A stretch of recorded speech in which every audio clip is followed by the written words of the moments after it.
Hello, I am in the midst of, I've finished up The Proud Tower by Barbara Tuchman. This is a portrait of the world before war, 1890 to 1914, which is like a collection of essays doing kind of a survey of that time period, which, for my purposes, for my 1901 project, which is me reading into the time around my grandfather's birth in 1901, is like, wow, this is the book that completely fits me.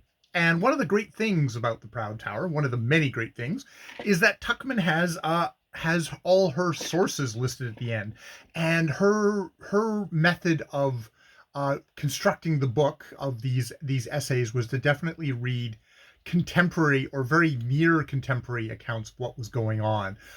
She's really, in an introduction, she warns that if you're looking like anything that people said that was like kind of glowing nostalgia about this time is often, if that person said that, they're usually saying that post like 1914, post World War One, the horrors, the cataclysm that is World War One.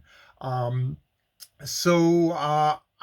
dove into the sources, the references at the end, and one of the fellows that she pulled out is a fellow named Alfred George Gardner, who she says she finds his kind of judgments, his portraits of people of this time to be very well judged. And now that I grabbed up one of his books from Project Gutenberg, his first book, a collection of essays called Prfts, Priests, and Kings, published in 1908, which is a series of profiles of people of that time period. And I thought, okay, I'd like to read one of these, just read one of these out in full. And I will have more to say about this book at the end. I might even read another one of his essays, but the one I'm gonna do today is Florence Nightingale, where he has a very acid tongue, but this is actually one of the ones where he's using that acid tongue to kind of cut through a lot of syrupy, sweet sentiment to get to a bit more of a person underneath. And this person, surprising for this time period, I didn't realize she had lived this long, is Florence Nightingale. Florence Nightingale, famous as the lady with the lamp. Here, let me pull up her lady with the lamp, making the rounds of wounded soldiers at night in the Crimean War. Basically, an angel of mercy, which you can see is something that Victorians. She was born in 1820, and indeed was still alive at this point, and would not pass away until she was into her she was 90 in 1910. Victorians really glommed on to this very kind of sentimental picture of Florence Nightingale. And here, well, I'll read Gardner's essay on her, because it is rather bracing for how it takes this on. Florence Nightingale. Lying before me is a manuscript, is written on large sheets of stout paper which have turned yellow with the years. The writing, that of a woman, is bold and free, as of one accustomed to the pen, but the fashion of the letters belongs to a long past time. It is an obituary notice of Florence Nightingale, written for the Daily News 51 years ago, when the most famous Englishwoman was at the point of death. The faded manuscript has lain in its envelope for half a century unused. The busy pen that wrote it fell forever from the hand of the writer more than 30 years ago, for that writer was Harriet Martineau. The subject of the memoir still lives, the most honored and loved of all the subjects of the sovereign. There are tears in that old manuscript, the generous, almost passionate tears of a great soul stricken by a sore bereavement. Miss Martineau was writing within 3 years of the Crimean War, when the name Florence Nightingale still throbbed with memories vivid as last night's dream, and when her heroism had the dew of the dawn upon it. Today that name is like a melody of a far-off time, a melody we heard in the remotest days of childhood. Florence Nightingale. It come over the ear like the sweet south, stealing and giving odor. It has perfumed the years with the fragrance of gracious deeds. I have sometimes idly speculated on the strange fortuity of names, on the perfect echo of the name to the deed. Shakespeare, Milton, Wordsworth, Tennyson. Why is it that the world's greatest singers come heralded with these significant names? Why is it that the infinite families of the Smiths and the Robinsons and the Joneses never sing? And Oliver Cromwell and John Churchill and Horatio Nelson? Why, there is a roar of guns and thunder of the great deeds in the very accents of their names. And so with the heroines of history, the Grace Darlings and the Florence Nightingales. One almost sees in the latter case events carefully avoiding the commonplace and shaping a lustrous name for the wearer. For her mother was named Smith, the daughter of that William Smith, the most famous philanthropist and member for Norwich, who fought the battle of the dissenters in Parliament, and was one of the leaders of the anti-slavery movement. And her father was named Shore, and only assumed the name of Nightingale with the estates that made him a wealthy man. A rose by any other name, no doubt, but the world is grateful for the happy accident that gave it Florence Nightingale. It is a name full of delicate reminiscences, like the smell of lavender in a drawer, calling up memories of those who from whose lips we first heard the story of The Lady with the Lamp. It suggests not a personality, but an influence, not a presence, but a pervasive spirit. For since that tremendous time when the eyes of the whole world were turned upon the gentle figure that moved like benediction through the horrors of the hospitals of Scutari, Miss Nightingale's life has had something of the quiet of the cloister. It is not merely that her health was finally broken by her unexampled labors. It is that, combined with the courage of the chivalrous world into which she was born, she has the reticence of a temperament that shrinks from publicity with mingled scorn and humility. This rare union of courage and modesty is illustrated by her whole career. When, after a girlhood spent in her native Italy, for she was born in Florence, as her only sister afterwards, Lady Verney, was born in Naples, and in wanderings in many lands, she decided on her life work of nursing. She returned from her hard apprenticeship in many institutions, and especially in the Kaiserwerth Institution on the Rhine, the first Protestant nursing home in Germany, to take the management of the sanatorium for sick ladies in Harley Street. In those days of our grandmothers, woman was still in the medieval state of development. She was a pretty ornament of the drawing room, subject to all the properties expressed in prunes and prisms. She had no duty except the duty of being pretty and proper, no part in the work of the world except the task higher than that of seeing that her overlord's slippers were in the right place.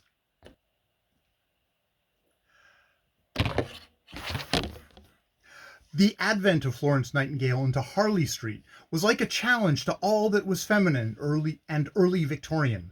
A woman, a lady of birth and culture, as manager of an institution? The thing was impossible. The polite world thrilled with indignation at the outrage. It was related at the time, I quote from the yellow manuscript before me, that if she had forged a bill or eloped or betted her father's fortune away at Newmarket, she could not have provoked a more virulent hue and cry than she did by settling herself to useful work. And it was not society alone that assailed her now and later. From the formalists at home, who were shocked at her handling keys and keeping accounts, to the jealous, quizzling doctors abroad, who would have suppressed her altogether, and the vulgar among the nurses, who whispered that she ate the jams and jellies in a corner, she had all the hostility to encounter which the great may always expect from those who are too small to apprehend their mind and ways. But she had a dominating will and a dear purpose in all the acts of her life. She was indifferent to the judgments of the world. She saw the path and trod it with fearless steps wherever it led. Within her sphere she was an autocrat. Lord Stanmore, in his memoir of Sidney Herbert, the war minister whose letter inviting Miss Nightingale to go to the Crimea crossed her letter offering to go, has criticized her severe tongue and defiance of authority. But in the presence of the appalling problems of humanity that faced her and her band of 38 nurses, what were red tape and authority? As she passed down through those 4 miles of beds, 18 inches apart, each bearing its burden of pain and suffering, her passion of pity turned to a passion of indignation at the wanton neglect of the poor instruments of government, and she turned and rent the authors of the wrong. The hospital was chaos. There were neither hospital accessories, nor medical appliances, nor changes of clothing, nor proper food. It was a time for bitter speech and defiance of authority, and Florence Nightingale, her sight seared and her ears ringing with the infinite agony, thundered at the War Office until the crime was undone and her own powerful control was set up over all the hospitals of the East. And now the war is over. The long avenue of death and suffering that has been her home has vanished, and she sets her sails for England. The world is ringing with her deeds. England awaits her with demonstrations of national gratitude unparalleled in history. She takes an assumed name, steals back by an unexpected route, and escapes, exhausted and unrecognized, to the peace of her father's house at Lea Hurst, in the quiet valley of the Derwent. And when later the nation expresses its thanks by raising a fund of £50,000 for her benefit, she quietly hands it over to found the institution for training nurses at St. Thomas's Hospital. And with that act of radiant unselfishness, she establishes the great modern movement of nursing. Miss Grant flees forever before the lady with the lamp. For Florence Nightingale is not a mere figure of romance. It is beautiful to think of the ministering angel moving with her lamp down the long lanes of pain at Scutari, to hear those pathetic stories of the devotion of the rough soldiers, all writing down her name as the name they loved, of the dying boy who wanted to see her pass because he could kiss her shadow as it moved across the pillow. But there have been many noble and self-sacrificing nurses, many who had as great a passion for suffering humanity as hers. To think of her only as a heroine in the romance of life is to mistake her place in history, as well as to offend her deepest feelings. She is much more than a heroine of romance. She is the greatest woman of action this nation produced in the last century, perhaps the greatest woman of action this country has ever produced. She is the type of the pioneer, one of those rare personalities who reshape the contours of life. She was not simply the lady with the lamp. She was the lady with the brain and the tyrannical will, and in her we may discover the first clear promise of that woman's revolution which plays so large a part in the world today. The hand that smoothed the hot pillow of the sufferers was the same hand that rent the red tape and broke, defiant of officialism, the locked door to get at the bedding within. Nursing to her was not a pastime or an occupation, it was a revelation. The child whose dolls were always sick and being wooed back to life, who doctored the shepherd's dog in the valley of the Derwent and bound up her cousin's sudden wound, was born with the fever of revolution in her truly as Danton or Mazzani. She saw the world full of suffering, and beside the pillow, ignorance and Sarah Gamp. Her soul revolted against the grim spectacle, and she gave herself with a single-eyed devotion to the task of reform. There is about her something of the sleepless fury of the fanatic, but she differs from the fanatic in this, that her mighty indignation is controlled by her powerful understanding and by her cold, almost icy common sense. She has been the subject of more sentimental writing than anyone of her time, but she is the least sentimental of women, and has probably dissolved fewer emotion in tears than any of her contemporaries. She has had something better to do with her emotions than waste them in easy lamentations. She has turned them to iron and used them mercilessly to break down the stupidities that encompass the world of physical sufferings, and to crush the opposition of ignorance and professional interest. All who have come in conflict with her have, like Sidney Herbert, had to bow to her despotic will, and today, old and lonely, forgotten by the great world that ebbs and flows by her home near Hyde Park Corner, she works with the same governed passion and concentration that she revealed in the great tragedy of 60 years ago. Truly seen, therefore, the Crimean episode is only an incident in her career. Her title to rank among the great figures of history would have been unchallengeable without that tremendous chapter. For her work was not incidental, but fundamental, not passing, but permanent. She too divides the crown with the old Timaeus. He raised a mortal to the skies, she brought an angel down. When good Pastor Flendier, the head of Kaiserwerth Institute, lay his hands at parting on her bowed head, she went forth to work a revolution. And today every nurse that sits through the dim hours by the restless bed of pain is in a real sense the gracious product of that revolution. She has made nursing a science. She has given it laws. She has revealed the psychology of suffering. How true, for example, is this? I have seen fevers and the most acute suffering produced from the patient in a hut not being able to see out of a window. I remember in my own case a nosegay of wildflowers being sent to me, and from that moment recovery becoming more rapid. People say it is the effect on the patient's mind. It is no such thing. It is on the patient's body too.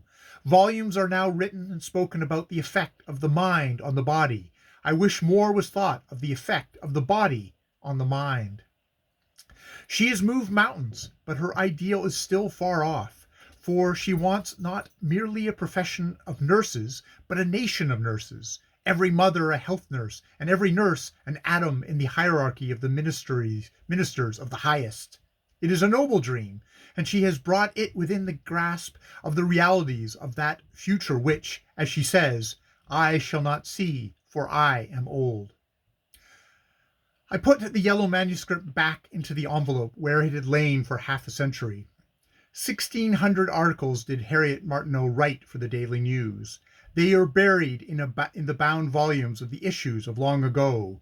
One still remains unpublished, the last word, happily, still unwritten. And yeah, that is A.G. Grdnr's profile of the still living at that moment Florence Nightingale, which I just I can see why Barbara Tuchman used him as a source, because he is like, I think it's like seeing he is able to write these amazing portraits of people, which Tuchman is also able to do. Tuchman has to do it in a much more compressed manner in some ways. She does not get to devote that many pages to just one person when she's talking about an entire era, whether that's the 13th century or sort of the 25 years previous to World War One. I think this essay stuck out to me so much because I in the chapters before this, I've seen Grdnr really rip people to bits. As much compliment as negative. Bernard Shaw coming to mind, the Kaiser, George Meredith, John Singer Sargent.